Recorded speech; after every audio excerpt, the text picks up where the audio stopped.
নমস্কাৰ আপোনালোকক স্বাগতম জনাইছো আমাৰ শিক্ষামূলক ইউটিউব চেনেলটোলৈ তো যেহেতু আপোনালোকৰ দেওবাৰে এক্সাম আছে BND ফাৰ্ম CW 2024 বৰ্ষৰ বাবে তো আশা কৰিছো সকলোৱে ভালদৰে প্ৰিপাৰেচন কৰি আছিলে তো যিমান দিনে আপোনালোকৰ মাজলৈ ভিডিঅ'সমূহ প্ৰভাইড কৰিলো তো সহাৰি পালো আৰু বহুতো নিগেটিভ কমেন্টও আহিলে তো একো নাই বাৰু আপোনালোকৰ যেহেতু অহা দেওবাৰে এক্সাম অনুষ্ঠিত কৰা হ'ব তো লাষ্ট মিনিটছ ৰিভিজন হিচাপে ফিজিক্সৰ আমি মক টেষ্ট এটা লৈ আহিছোঁ তো ভালকৈ দিব আৰু আমি যদি আপোনালোকৰ ছাপোৰ্ট পাওঁ তেন্তে অহা কালিলৈ অথবা আপোনালোকৰ দেওবাৰে এক্সাম আছে আমি শনিবাৰে এটা টেষ্ট পাতিম তাতে আপোনালোকৰ ফুল মাৰ্কৰ দিওঁ নে মিনিমামৰ দিওঁ সেইটো আমি ডিসাইড কৰিম যেহেতু তো সহাৰি পালে নিশ্চয়কৈ আপোনালোকৰ মাজলৈ আগবঢ়াম তো BND ফাৰ্ম CW 2024 বৰ্ষৰ কেণ্ডিডেটসকললৈ এতিয়াই কৈ থলো যে ভালকৈ দিব এক্সামসমূহ তো বেষ্ট উইচেছ থাকিল আমাৰ টিচাৰসকলৰ ফালৰ পৰা তো যিমানখিনি পাৰিছোঁ দিবলৈ দিছোঁ আৰু নোৱাৰাখিনি ক্ষমা কৰিব যেহেতু সম্ভৱ নহয় তো ই-বুক আপোনালোকে যদি পাৰ্ট 1 টো লোৱা নাই ল'ব পাৰে এতিয়াও দুদিন আছে আপোনালোকৰ হাতত তো তাতে থাকিব ইংলিছ এণ্ড বায়োলজি বিশেষকৈ আপোনালোকে এই এক্সামত পাছ কৰিবলৈ বা বি ফাৰ্ম ডি ফাৰ্ম বা BSc নাৰ্ছিঙত পাছ কৰিবলৈ বিশেষকৈ বায়োলজি সেকশনটো আপোনালোকে ইম্পৰ্টেন্ট দিব 25ৰ ভিতৰত যদি 25 পাই যায় তেন্তে আপোনালোকৰ বাকিকেইটাত অলপ কম থাকিলেও সিট পোৱাৰ সম্ভাৱনাটো বেছি থাকে তো কথা অলপ কৈ লৈছোঁ আপোনালোকে বেয়া পাব নালাগে আকৌ পিছত কিছুমানে কমেন্টত জনাব যে কথা বেছিকৈ কয় বুলি তো কৈ লৈছোঁ জনাই দিছোঁ আপোনালোকক সকলোবোৰ কথা জানিব লাগে সেইবোৰ কথা তেতিয়াহে আপোনালোকে সিলেকশন পাবলৈ সক্ষম হ'ব তো এই সিৰিজটো আপোনালোকৰ অল সীমান্ত Sankardev university of health science CW 2024 বৰ্ষৰ বা 25 বৰ্ষৰ বাবে আপোনালোকে চাব পাৰে তাৰ পিছতো আপোনালোকে যদি এক্সাম দিব বুলি ভাবে অহা বছৰ তেতিয়া আপোনালোকে ভ্যালিড থাকিব ফিজিক্সৰ MCQ স্পেশাল ক্লাছ হয় মক টেষ্ট নাম্বাৰ 4 যদি আগৰ মক টেষ্টসমূহ দিয়া নাই আপোনালোকে দি ল'ব তো আগবাঢ়িছো আজি সিৰিজটোৰ ফাৰ্স্ট কোৱেশ্চন স্কিম নকৰিব তো ফাৰ্স্ট কোৱেশ্চনত দিয়া আছে if the rays actually converge at a point after reflection or refraction then the image will be তো অসমীয়াটো আমি যেহেতু টাইপ কৰিছো আমাৰ টাইপিষ্টজনে আপোনালোকক টাইপ কৰিছে যদিহে ৰশ্মিবোৰ প্ৰকৃততে প্ৰতিফলন বা বিৱৰ্তনৰ পিছত কোনো বিন্দুত অভিহৰণ কৰে তেন্তে ছবিখন হ'ব কি বুলি কৈছে শুদ্ধ আনসাৰ চাব আৰু প্ৰথমে মই কোৱাৰ আগতে আপোনালোকে দিবলৈ চেষ্টা কৰিব ৰিয়েল ইমেজ ইমাজিনাৰী ইমেজ নে both A and B নে D দি আছে নান তো যদিহে ৰশ্মিবোৰ প্ৰকৃততে প্ৰতিফলন বা বিৱৰ্তনৰ পিছত কোনো বিন্দুত অভিহৰণ কৰে তেন্তে ছবিখন হ'ব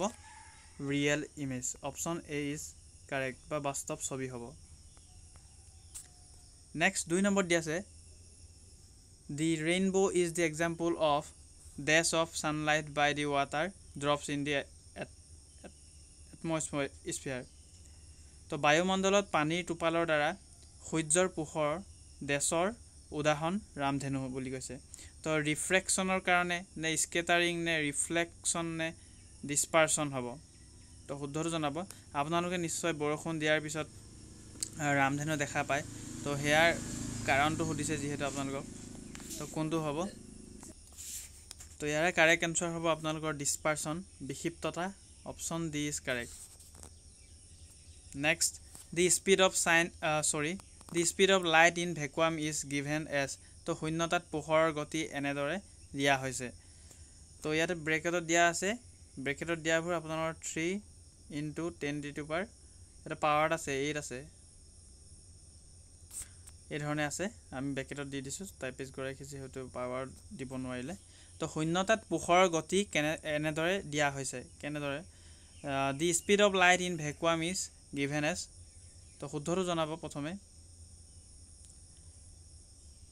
অপচন কে চাই লওক তো ইয়াৰে কাৰেক্ট আনসাৰ হ'ব অপচন নাম্বাৰ C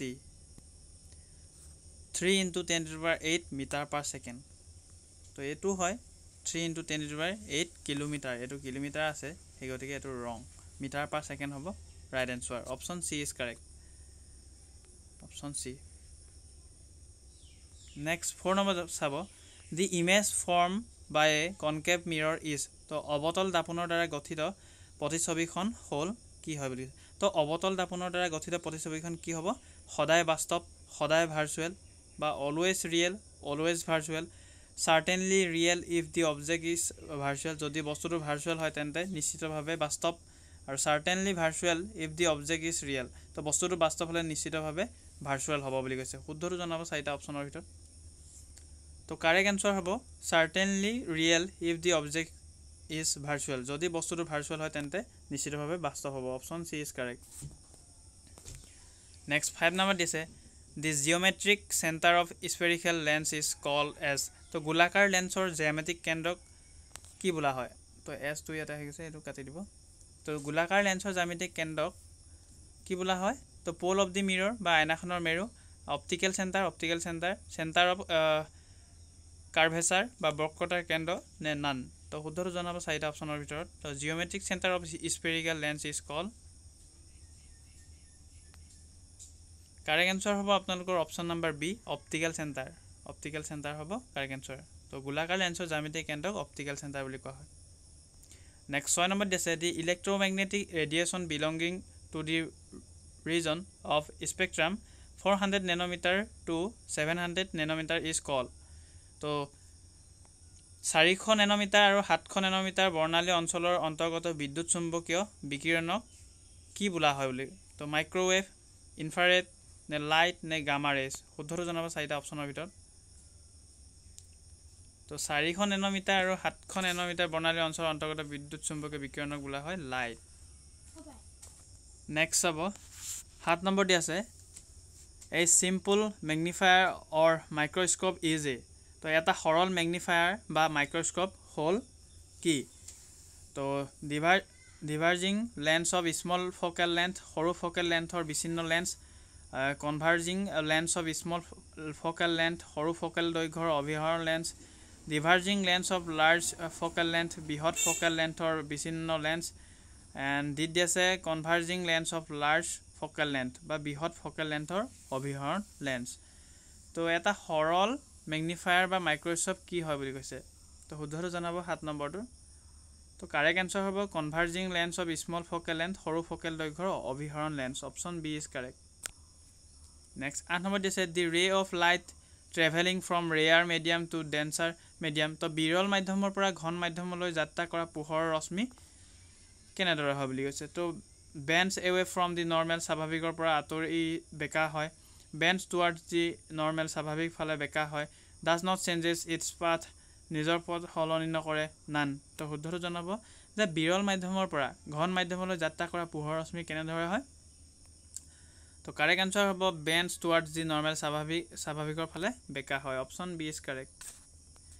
9 নম্বৰ দিছে the distances measured in the same direction as the incident light are taken as, তো আঘাতপ্ৰাপ্ত পোহৰৰ সৈতে একে দিশতে জুখি উলিওৱা দূৰত্বসমূহ হিচাপে লোৱা হয় বুলি কৈছে। কিয় নিগেটিভ বা ঋণাত্মক, পজিটিভ বা ধনাত্মক, বোথ এ আৰু বি নে ডি নম্বৰ দিয়া আছে নান। তো আঘাতপ্ৰাপ্ত পোহৰৰ সৈতে একে দিশতে জুখি উলিওৱা দূৰত্বসমূহক হিচাপে লোৱা হয়, কিহৰ হিচাপত লোৱা হয়? তো ধনাত্মক বা পজিটিভ হিচাপে লোৱা হয়। Option B is correct. 10 number দিছে the mirror formula is given by, তো দাপোনৰ সূত্ৰটো দিয়া হৈছে, কেনেধৰণে দিয়া হৈছে? শুদ্ধটো আপোনালোকে চাই জনাবলৈ নাপাহৰিব। তো এইটো আপোনালোকক হোমৱৰ্কে দিছোঁ, যদি নোৱাৰে মই নেক্সট ক্লাছত বা আমি যেতিয়া মক টেষ্ট ল'ম তেতিয়া আপোনালোকক ক'বলৈ চেষ্টা কৰিম। তো নিশ্চয়কৈ দাপোনৰ সূত্ৰটো সকলোৱে জানিব লাগে, যিহেতু ক্লাছ 10ৰ পৰা পাইছে। তো দাপোনৰ সূত্ৰটো আপোনালোক হোমৱৰ্ক হিচাপে দিছোঁ, কমেণ্ট ছেকশ্যনত জনাবলৈ নাপাহৰিব। তো আজি আমি টোটেল 10টা কুৱেশ্যন ডিছকাছ কৰিলোঁ। নেক্সট আপোনালোকৰ মিনি মক নহ'লে ফুল মক এটা দিবলৈ চেষ্টা কৰিম। আপোনালোকৰ এক্সাম যিহেতু দেওবাৰে আছে, তাৰ আগতে শনিবাৰে আমি দিবলৈ চেষ্টা কৰিম যদিহে পাৰোঁ। তো যদি আপোনালোকৰ ছাপৰ্ট পাওঁ নিশ্চয় সফলভাৱে আমি আগবঢ়াবলৈ চেষ্টা কৰিম। তো আজিৰ ভিডিঅ'টো ইমানতে সামৰণি মাৰিছোঁ। নেক্সট ভিডিঅ'ত লগ পাম। ধন্যবাদ।